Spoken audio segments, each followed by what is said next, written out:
ગીર સોમનાથમાં સુરેલી સંધ્યાથી સોમનાથ સ્વાભિમાન પર્વની ભવ્ય પૂર્ણાહુતિ કરવામાં આવી છે। અંતિમ દિવસે લોકગાયિકા અલ્પા પટેલે કોકિલ કંઠી સુરો રેલાવ્યા હતા અને ત્યાં પૂર્ણાહુતિ કરવામાં આવી છે।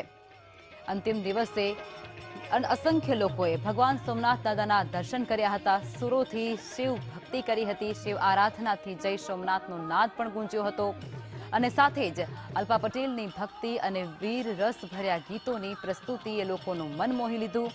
સૌરાષ્ટ્રે સોમનાથ હર હર શંભુ, રામ સિયા રામ સહિતના ગીતોથી શ્રદ્ધાળુઓ મંત્રમુગ્ધ બન્યા હતા।